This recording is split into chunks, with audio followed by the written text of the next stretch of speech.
Hello everyone, good morning. आज 15 नवंबर है। नवंबर आधा बीत चुका है। जूनियर एडेड शिक्षक भर्ती में आवेदन आज से स्टार्ट होने थे, लेकिन आज से स्टार्ट नहीं होंगे क्योंकि वेबसाइट इनकी ठीक से नहीं चल रही है और वेबसाइट जो है वो तैयार नहीं हो पाएगी। तो फिलहाल अब जो आवेदन हैं ये आपके 24 नवंबर से स्टार्ट होंगे। और फिलहाल जो इसकी लास्ट डेट है, पहले जो 5 दिसंबर थी उसको भी बढ़ाया गया है। तो आवेदन क्योंकि अब 24 तारीख से स्टार्ट होंगे तो अब ये 14 दिसंबर तक लिए जाएंगे। ठीक है, तो 20 दिनों तक आपके लिए आवेदन की प्रक्रिया जो है वो चलेगी।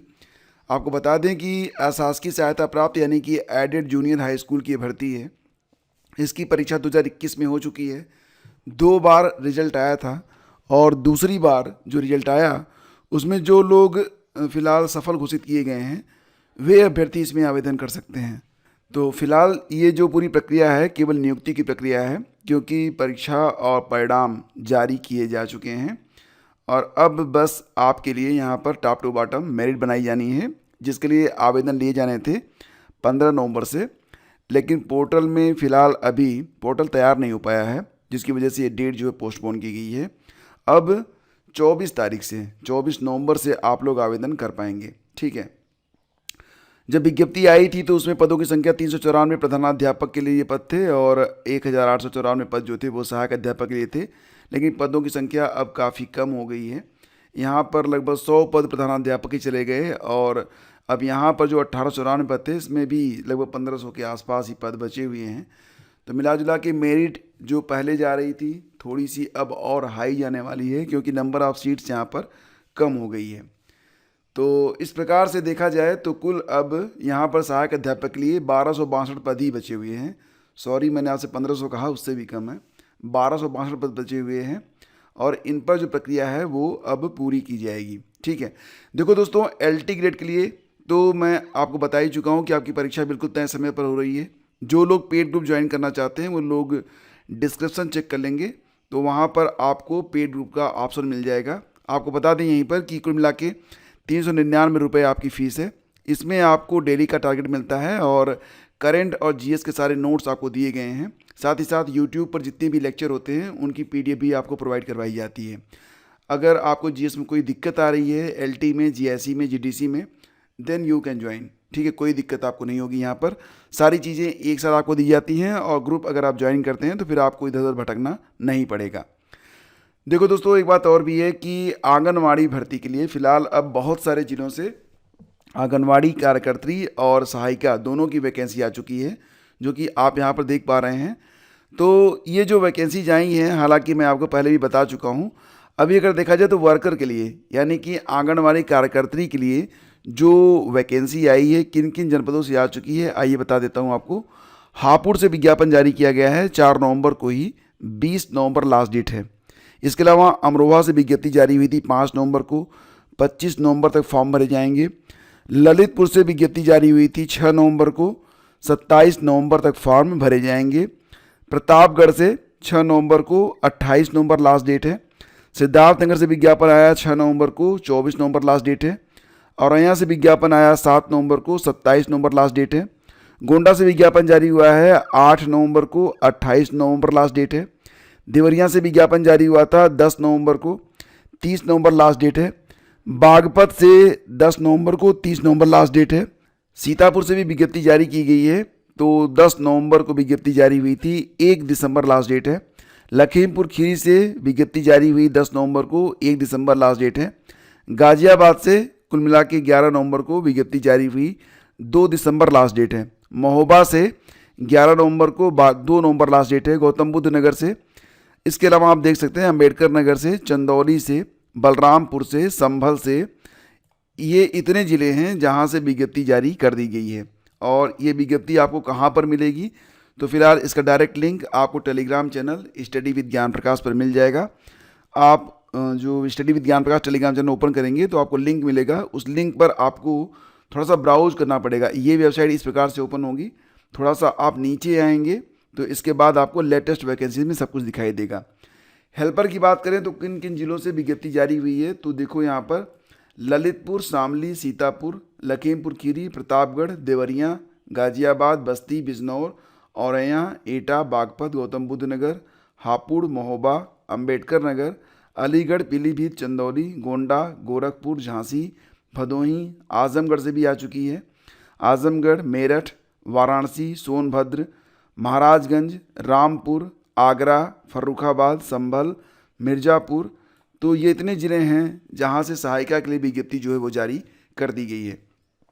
तो अगर आपको आवेदन करना है तो फटाफट आवेदन कर लीजिएगा, अदरवाइज़ बाद में क्या होता है ना कि जो साइट होती है बिजी तो हो ही जाती है। कहते हैं ना सुबह से शीघ्रम, नौकरी लेनी भाई तो जल्दी कर लो, ठीक है। बाकी कोई जानकारी आपको चाहिए तो आप बिल्कुल कमेंट कर सकते हैं, आपको सारी जानकारी मैं उपलब्ध कराऊंगा। अभी दोस्तों बात करें तो कुछ और भी न्यूज़ हैं आपके लिए जो कि काफ़ी आपके काम की हो सकती हैं। जैसे कि आपके व्हाट्सएप पर कभी कभी एक APK आजकल भेजा जा रहा है। APK समझते हैं? APK फाइल होती है, एंड्रॉयड में यह फाइल इंस्टॉल होती है, .apk इसका एक्सटेंशन रहता है, ठीक है। जैसे कि मान लो इसका नाम हो सकता है कि निमंत्रण पत्र .apk, अगर लास्ट में .apk लगा हुआ है फाइल में तो इसे आपको ओपन नहीं करना है। एग्जैक्टली हो ये रहा है कि ये जो APK है ना, ये रिमोट कंट्रोल एक्सेस एक एप्लीकेशन होता है। जैसे ही आप इसे ओपन करते हैं ये आपके मोबाइल में इंस्टॉल हो जाता है और आपके मोबाइल का जो पूरा एक्सेस है ये किसी दूसरे के हाथ में चला जाता है और वो बड़ी आसानी से फिर आपका UPI इस्तेमाल करके सारा पैसा आपका निकाल सकता है, आपका फ़ोटो डिलीट कर सकता है, आपके फ़ोटो को वो ट्रांसफ़र कर सकता है, आपका व्हाट्सएप पढ़ सकता है, वो एनी मतलब कुछ भी कर सकता है। यहाँ तक कि आप अपना मोबाइल फ़ोन जहाँ पर रखे हुए हैं उसका कैमरा एक्सेस करके आसपास की तस्वीरें भी वो ले सकता है जो रेंज में होगा। तो अज्ञात नंबर से अगर कोई शादी कार्ड या किसी भी APK फाइल आए आपको तो बिल्कुल आपको ओपन नहीं करना है और लिंक क्लिक करने से पहले भेजने वाले का नंबर वेरीफाई करें कि किसने भेजा है।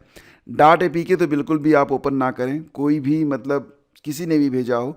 कभी कभी अनजाने में भी लोग होता है ना भेज देते हैं कि मुझे आया मैंने फॉरवर्ड कर दिया। आजकल तो बहुत ऐसे स्कैम चल रहे हैं कि जियो दे रहा है रिचार्ज, ये दे रहे हैं, यहाँ पर ऑफ़र है, अमेजन में वो है, लोग फालतू का जो है ना शेयर करते हैं।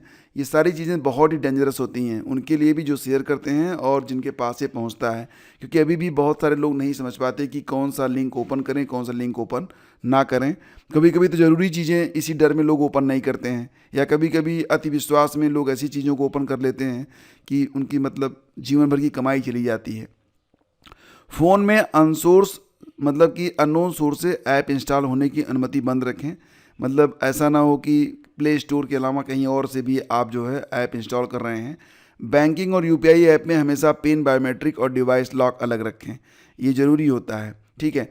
ये चीज़ें करेंगे तो बहुत कुछ आप जो है बच पाएंगे, लेकिन फ़िलहाल तो आप थोड़ा सावधानी बरतें, बहुत सावधान रहें और वेबसाइट्स जो आपको मिल रही है लिंक में उसको ना ही खोलें। CHSL की परीक्षाएं वर्तमान में चल रही हैं, तो इसमें क्या हुआ, बहुत ही अच्छा तरीका इन्होंने अपनाया है। कई बार ऐसा होता है ना, कुछ एस्पिरेंट ऐसे होते हैं जो सेम एस्पिरेंट 2-3 फॉर्म भर देते हैं, फ़ोटो चेंज कर देते हैं, क्योंकि आजकल लोग चालाक हो गए ना। तो अब SSC उनसे भी चालाक हो गया है, उसने कहा कि ठीक है सबको एक साथ ही बुला लो, अगर किसी ने 2 आवेदन किया है तो फिर वो सेम डे में ही आ जाएगा, कोई दिक्कत नहीं है।